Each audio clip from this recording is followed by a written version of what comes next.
Da Renata Galanti ai nostri ascoltatori, alle nostre ascoltatrici. Inizia oggi e proseguirà fino al 17 marzo la settimana mondiale del cervello.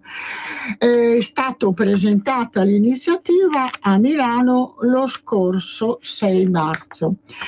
Abbiamo il piacere di avere con noi il presidente della Società Italiana di Neurologia, professor Gianluigi Marcardi, che oltre a... Buongiorno a voi. Buongiorno, e anche ho incaricato, non so, la clinica Università di Genova, mi dice, lei opera anche nella clinica neurologica. Benissimo. Allora, innanzitutto grazie professore per aver accettato il nostro invito. Allora, pensare, ricordare, parlare, camminare, correre, ridere. Tutte queste azioni hanno un direttore d'orchestra che è il cervello, affascinante e misterioso, è l'organo più prezioso del nostro corpo. E proteggerlo risulta di fondamentale importanza. Proteggi il tuo cervello e infatti il claim che la Società Italiana di Neurologia lancia in occasione della Settimana Mondiale del Cervello, che dall'11 al 17 marzo si celebra in 80 paesi. Allora, leggo la sua dichiarazione. La Società Italiana di Neurologia ha fortemente voluto realizzare e diffondere questo spot, perché è uno spot, diciamo, che troverete sulla Rai, su Mediaset, sulla 7, su Sky, per promuovere la figura dell'unico specialista che conosce a fondo il cervello e il suo funzionamento.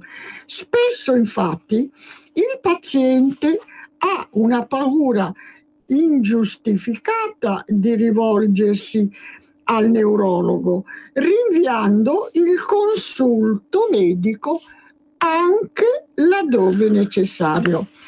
Allora, professore, ci spieghi il significato di questa settimana che interessa ben 80 paesi. Cosa farà la Società Italiana di Neurologia e cosa farà in generale gli altri operatori mondiali? Dunque, questa è una settimana che oramai è da molti anni attiva, viene da una fondazione che si chiama Dana Foundation e hanno aderito nel mondo la maggior parte delle società scientifiche che si occupano di neuroscienze, quindi le società di neurologia, ma non solo, le società di neurologia, anche quelle di neuroscienze più di base, i neurochirurghi, gli psicologi.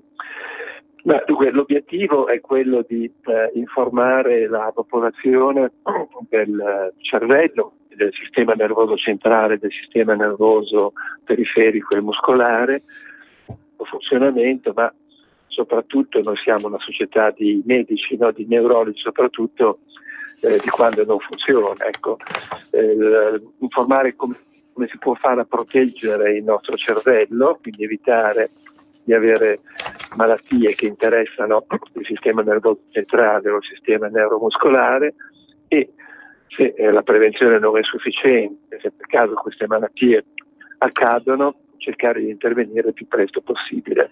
Queste malattie sono malattie molto frequenti e comuni.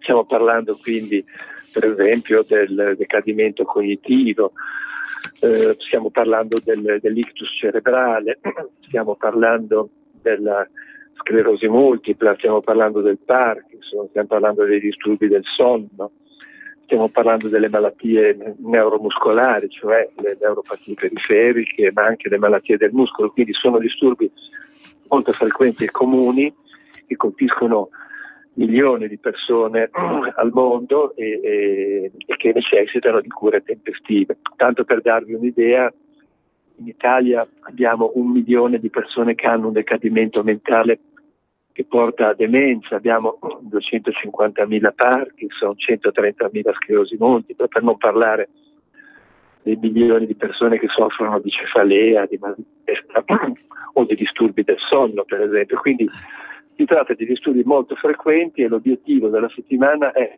informare la popolazione di questi problemi e informarvi anche che esiste uno specialista medico, che è il neurologo, che fa cura di queste malattie che ho citato, e quindi se per caso capitano parliamone invece di tenerle celate e non parlarne, rivolgiamoci allo specialista che potrà fare il possibile per cercare di, in alcuni casi, guarirci, e se non è possibile guarirci, comunque di curarci e gestire la malattia. Certo. Allora, molti illustri suoi colleghi, ci è parlato del professor Zappia, ha parlato di alimentazione, il professor Piazzi dell'igiene del sonno, il professor Carlo Ferrarese della riserva cognitiva e dell'attività fisica, il professor Danilo Toni, come proteggere il cervello dai disturbi cerebrovascolari, il professor Antonio Toscano, che ha spiegato come possiamo prevenire le malattie neuromuscolari, e il dottor Roberto Elopra, prevenzione e malattie extrapiramidali. Quindi un gotha della neurologia italiana. Sì, sono chiaramente dei colleghi, ognuno di grandissimo livello e specialista proprio in determinati settori, perché naturalmente il neurologo si occupa di tutte le malattie del sistema nervoso centrale e neuromuscolare, ma poi abbiamo nell'ambito degli iperspecialisti, quindi abbiamo, il professor Ferrarese, che è il presidente della società che si occupa di decadimento mentale, e il professor Toni che si occupa di ictus. Abbiamo quindi dei grandi esperti nei settori, perché oramai la medicina è diventata sempre più difficile e complicata, e quindi è giusto che ci siano dei grandi esperti di precisi argomenti. Ecco, mi ha colpito il professor Zappia, che ha parlato della dieta mediterranea.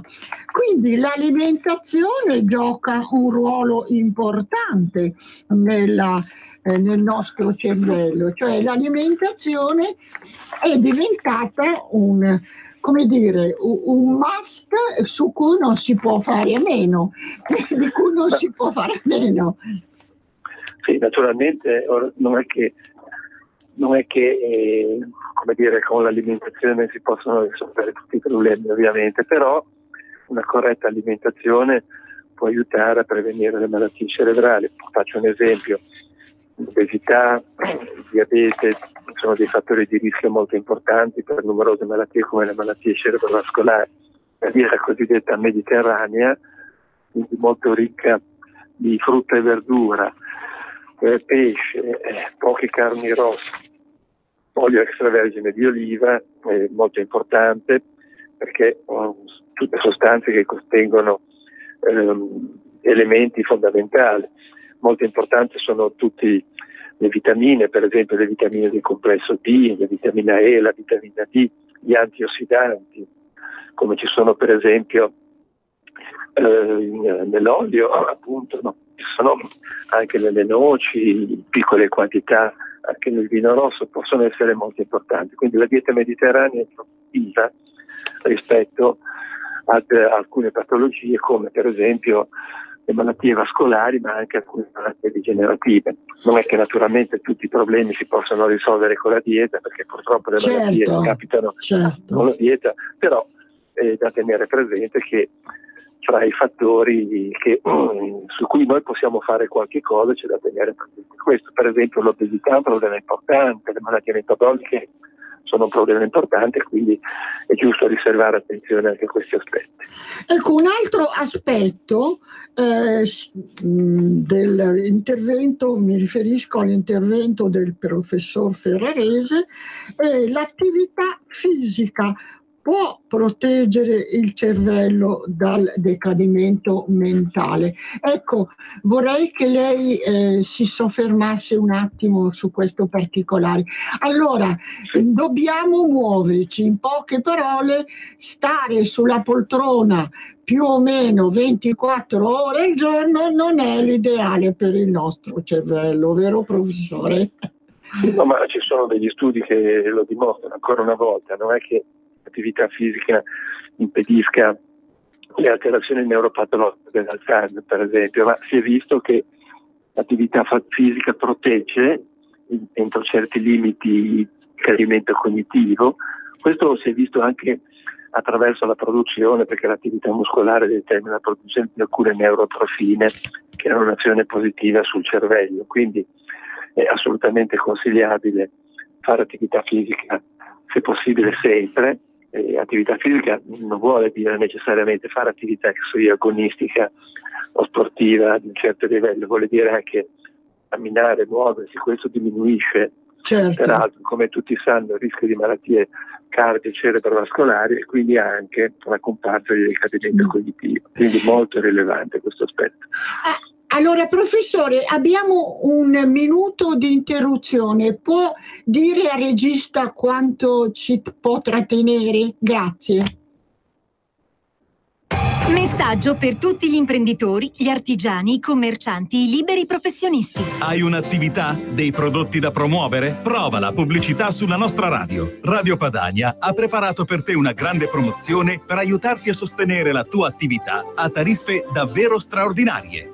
Informati, vedrai che si può fare. Mandaci una mail all'indirizzo spot@radiopadania.net. Con Radio Padania si può fare. Le dichiarazioni del capo della Procura di Roma, Giuseppe Pignatone, durante l'intervista rilasciata a Mix24, condotto da Giovanni Minoli. Se le prove non le troviamo, non sono sufficienti, dire sì, però facciamo spuntare tutto sui giornali. Perlomeno sarà danneggiato come uomo politico, come imprenditore, come magistrato, quello che volete voi. Lì subentra, c'è una carica morale o moralistica, fare un mestiere che non è nostro. Noi dobbiamo cercare le prove, fare, se ci riusciamo, con tutti i nostri limiti, con tutte le nostre difficoltà, cercare di non fare mai il callo. Noi vediamo cose gravissime, molto spesso non riusciamo ad avere le prove, non riusciamo ad avere le prove di chi le ha fatte. Ho avuto un forte scontro con una forza di polizia a Roma perché, avendo ritenuto di aver identificato l'autore di una violenza sessuale particolarmente efferata, hanno dato, prima ancora della decisione del giudice, è stato dato il nome, il cognome, è comparso il viso in televisione e tutto. Una persona che era assolutamente innocente. Noi ci siamo arrivati in 36 ore a dimostrare l'innocenza. Nel frattempo la vita di quest'uomo era stata rovinata perché era stato ovviamente licenziato, aveva dovuto cambiare quartiere, probabilmente sarà andato via da Roma. Ecco, io quando lei mi dice perché torno sempre sul termine equilibrio, credo di avere confusamente detto un po' che cosa significa. Per la tua pubblicità su Radio Padania Libera, scrivi a spot@radiopadania.net. Eccoci di ritorno, professore. Allora, per chi si fosse messo all'ascolto in questo momento, stiamo parlando col professor Gianluigi Mancardi, presidente della Società Italiana di Neurologia. Un tema importante è anche quello di cui ha spiegato l'intervento del professor Piazzi, che avremo la settimana Ventura. Ha confermato il professor Piazzi che sarà nostro ospite la settimana Ventura, che ha parlato dei disturbi del sonno. Io so che questo è un tema scottante e di primaria necessità, perché senza il sonno non si vive. Allora, ci dice il regista che abbiamo un intervento, sì. Pronto, buongiorno. Sì, buongiorno, pronto. Sono Ermanno da Pavia. Buongiorno a lei. Volevo chiedere al professore, così mi è stato detto, non so se è una cosa concreta oppure è una cosa che non ha senso, che per il cervello è anche utile assumere per esempio una piccola quantità, naturalmente una quantità modesta, di per esempio lardo, queste pancetta, cioè cose che possono influenzare anche il cervello e dargli un vantaggio. È vero o non è vero? Il lardo, ho capito bene, di pancetta e lardo. Sì. Ecco, sì. Abbiamo la risposta ovviamente al professore. Sì, dunque, no, non è vero, non c'è credo nessuna dimostrazione che il lardo possa migliorare le nostre capacità cerebrali. Parlavo prima di un'alimentazione corretta, di una dieta mediterranea, quindi una dieta bilanciata, dove preferenzialmente dobbiamo puntare la frutta, la verdura, le vitamine, il pesce, e quindi ora il lardo in piccole quantità certamente danni non ne fa, però che possa essere particolarmente benefico sulle funzioni cerebrali, questo no. Ecco, questo.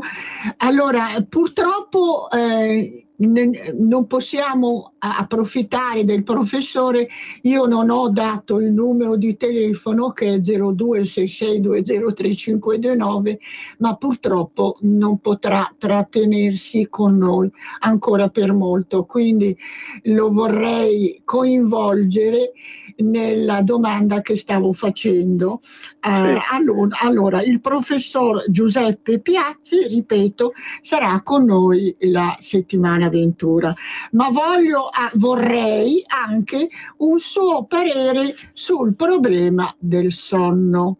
Il problema del sonno è di grande rilevanza, peraltro è un disturbo comune, ma ci sono degli studi recenti che dimostrano che avere problematiche del sonno, quindi dormire male, influenza negativamente le funzioni cognitive, questo lo sappiamo già bene, non solo, ma negli animali ci sono stati degli esperimenti recenti che hanno dimostrato che risvegli notturni frequenti facilitano la formazione di placche, e quindi placche basali, arteriosclerotiche, quindi rischi diciamo così, di malattie cerebrovascolari. È noto che quelli grandi russatori, quelli che hanno queste che si chiamano sindromi dell'apnea ostruttiva, diciamo che i grandi russatori hanno un rischio aumentato di patologie cerebrovascolari, ed è anche stato recentemente stabilito che talvolta alcune alterazioni del sonno possono precedere l'insorgenza di malattie degenerative come per esempio il Parkinson. Quindi c'è molta attenzione in questi ultimi anni sul sonno per prevenirne i disturbi, anche per poterli curare, quindi diagnosticare magari precocemente delle malattie che successivamente verranno. Ecco, io ho letto purtroppo questo dato che dunque un anziano su 4, dov'è che lo avevo trovato? Insomma, gli anziani sono da tenere particolarmente sott'occhio, perché dovrebbero 1 miliardo di persone nel mondo, 47 milioni di casi di demenza e una stima di circa 7 7,7 milioni di nuovi malati ogni anno. Sono dati veramente su cui riflettere, vero professore?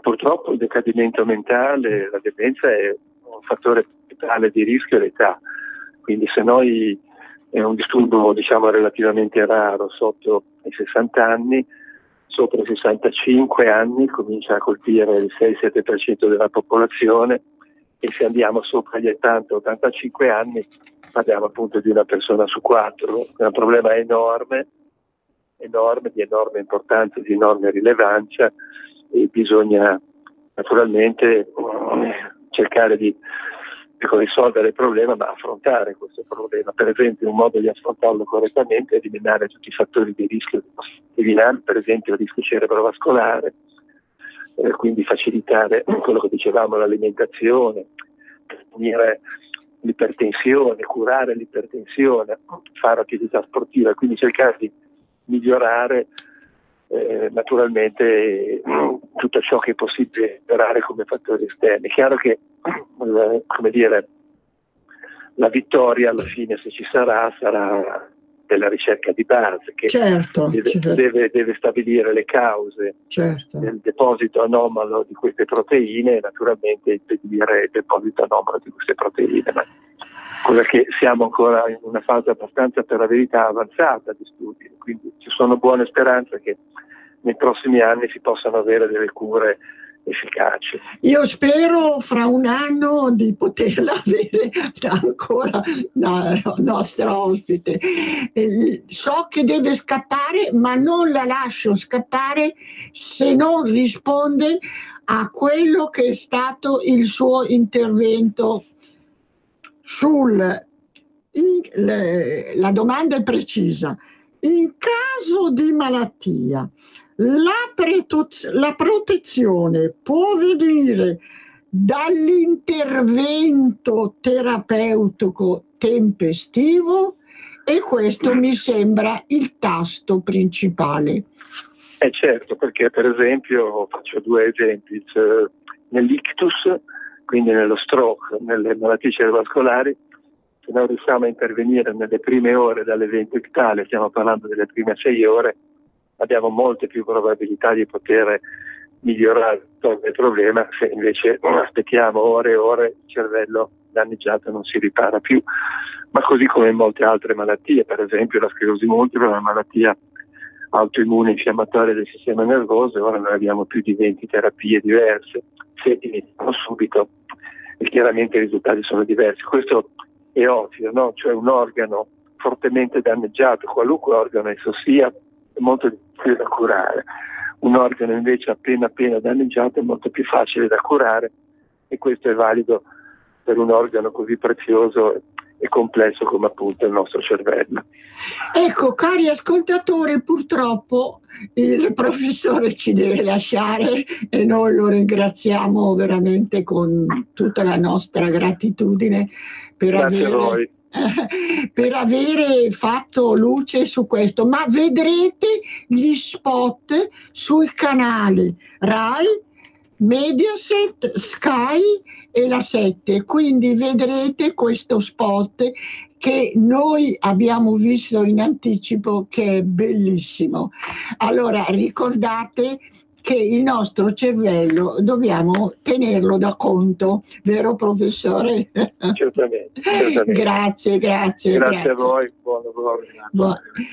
Allora, cari amici, come vi avevo già preavvisato, il prossimo a lunedì ci ha confermato la propria presenza il professor Piazzi, che è direttore del Centro per lo studio e la cura dei disturbi del sonno della Università di Bologna. Man mano che sarà possibile, io cercherò di avere ai nostri microfoni i vari professori che si sono alternati in questa giornata che si è svolta a Milano lo scorso 6 marzo, in cui è stato presentato questa settimana, e spero veramente man mano di toccare tutti i tasti in modo da poter essere sicuri che non trascuriamo il nostro cervello, perché il cervello è il direttore d'orchestra. Sì, abbiamo una telefonata, buongiorno. Signora, buongiorno, sono Anna da Verona. Buongiorno Anna. Non ho fatto in tempo a parlare prima quando c'era il professore. Lo so. Le lascio un appunto per il prossimo professore della settimana prossima. Bene. Se potesse parlare di questo argomento e sapermi dire qualcosa di preciso. La ghiandola pineale, che funzione ha e che cosa fa nel cervello proprio per queste patologie? Ghiandola pineale. Benissimo, la ghiandola pineale. Lunedì prossimo avremo il professore e sarà la prima domanda che io le rivolgerò. Grazie. Ghiandola pineale. Sì. Lo so che le domande sono quando parleremo col professore Giuseppe Piazzi sul sonno, io mi aspetto una valanga di domande e di telefonate. Speriamo di averlo al più presto possibile, ma poi man mano io cercherò di invitare ai nostri microfoni anche la specificità. Per esempio il dottor Elopra, che è vicepresidente della Società Italiana di Neurologia, ha parlato dei disordini del movimento ed è del Carlo Besta di Milano. Insomma, avremo modo, spero, perché questa settimana dall'11 al 17 marzo, ripeto, è la settimana mondiale del cervello. Dobbiamo avere cura del nostro cervello, perché è stato definito il direttore d'orchestra di tutti la nostra vita. Perché noi, se camminiamo, se ci muoviamo, pensiamo, ricordiamo, parliamo, corriamo, ridiamo, sappiamo che abbiamo un direttore d'orchestra, si chiama cervello. Teniamocelo d'accordo. Un saluto a tutti da Renata Galanti. Avete ascoltato Sani nel terzo millennio.